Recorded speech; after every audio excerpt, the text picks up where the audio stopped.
Morning students. बच्चों, आज मैं आपको क्लास 6 की हिंदी का चैप्टर नंबर 6 पार नजर के पढ़ाऊंगी।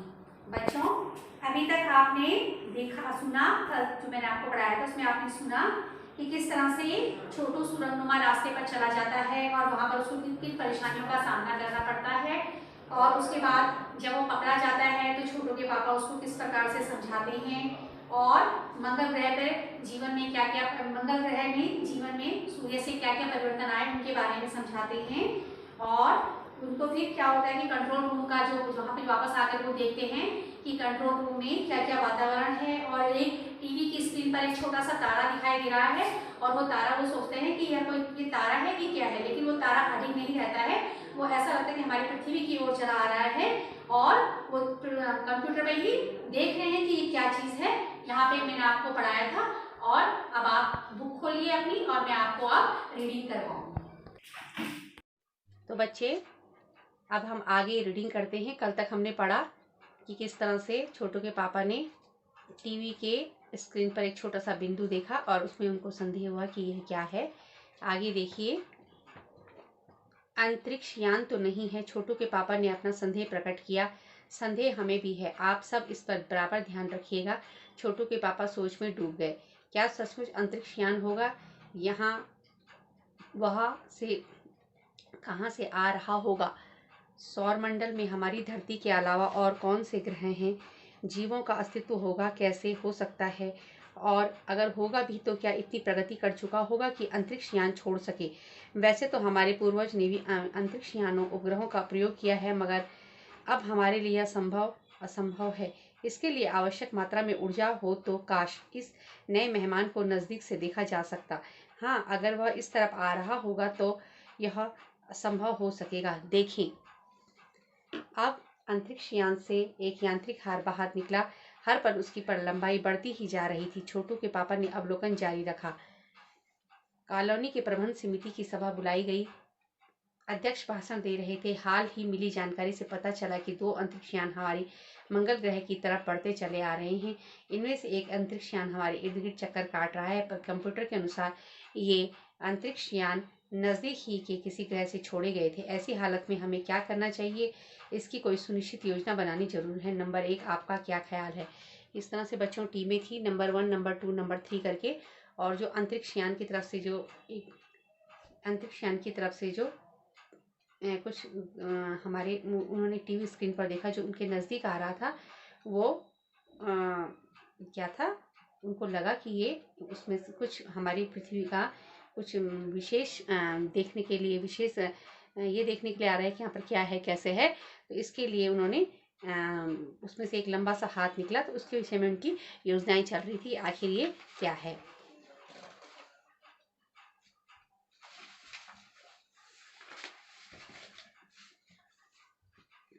कॉलोनी की सुरक्षा की पूरी जिम्मेदारी नंबर 1 पर थी। उन्होंने कुछ कागज समेटते हुए बोलना प्रारंभ किया। इन दोनों अंतरिक्ष यानों को जलाकर खाक कर देने की क्षमता हम रखते हैं, मगर इनमें हमें कोई जानकारी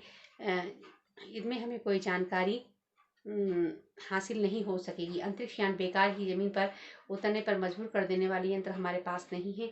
हालांकि अगर ये अंतरिक्ष यान खुद ब खुद जमीन पर उतरते हैं तो उन्हें बेकार कर देने की क्षमता हमें अवश्य है। उनको लगा कि हम इनको जला तो लेंगे, बेकार तो कर लेंगे, पर इससे हमको कुछ भी हासिल नहीं होगा। मेरी जानकारी के अनुसार इन अंतरिक्ष यानों में सिर्फ यंत्र हैं, किसी तरह की जीव इनमें सवार नहीं है। नंबर 1 की बात सही लगी। नंबर 2 वैज्ञानिक थे। वे बोले, हालांकि यंत्रों को बेकार कर देने का भी खतरा है। इनके बेकार होते ही दूसरे ग्रह के लोग हमारे बारे में जान जाएंगे, इसलिए मेरी राय है कि सिर्फ अवलोकन ही करते रहना चाहिए। सबने अपने अपने दृष्टिकोण दिया। किन्होंने कहा कि इस यंत्र को समाप्त कर दे, तो किसी ने कहा इस यंत्र को समाप्त करने से हमें कोई लाभ नहीं है। जहाँ तक हो सके हमें अपने अस्तित्व के छिपाए रखना चाहिए, क्योंकि हो सकता है जिन लोगों ने अंतरिक्ष यान भेजे हैं वे कल इनसे भी बड़े सक्षम अंतरिक्ष यान भेजें। हमें यहाँ प्रबंध कुछ इस तरह से रखना चाहिए जिससे इन यंत्रों को वह गलतफहमी हो कि इस जमीन में कोई चीज़ महत्वपूर्ण नहीं है जिससे यह लाभ उठा सके। अध्यक्ष महोदय से मैं यह दरख्वास्त करता हूँ कि इस तरह के प्रबंध हमारे लिए किए जाएँ। नंबर 3 सामाजिक व्यवस्था का काम देखते थे। उनकी बात के जवाब में अध्यक्ष कुछ बोलने जा ही रहे थे कि फ़ोन की घंटी बजी। अध्यक्ष ने चोंगा उठाया, मतलब रिसीवर उठाया। 1 मिनट बाद सभा को संबोधित करते हुए उन्होंने कहा, भाइयों, निरीक्षण यान क्रमांक 1 हमारी जमीन पर उतर चुका है। वह दिन छोटू के लिए बड़ा महत्वपूर्ण था। पापा उसे कंट्रोल रूम में ले गए थे। यहाँ से अंतरिक्ष यान क्रमांक एक साफ नजर आ रहा था। आज कैसा अजीब लग रहा था यहाँ। इसके अंदर क्या होगा? छोटू ने पूछा। अभी नहीं बताया जा सकता, दूर से ही निरीक्षण जारी है। उस पर बराबर हमारा ध्यान है और उनके हर अंग पर हमारा नियंत्रण है। छोटू के पापा उसको कंट्रोल रूम में ले गए थे और जहाँ पर ये सब जानकारी हम उनको मिल रही थी और उस साथ साथ छोटू भी देख रहा था और छोटू बहुत उत्सुक था। वक्त आने पर ही हम अगला कदम उठाएंगे, छोटू के पापा ने बताया। उन्होंने छोटू को एक कंसोल दिखाया जिस पर कई बटन थे। अब अंतरिक्ष यान से एक यांत्रिक हाथ बाहर निकला और हर पर उसकी लंबाई बढ़ती ही जा रही थी।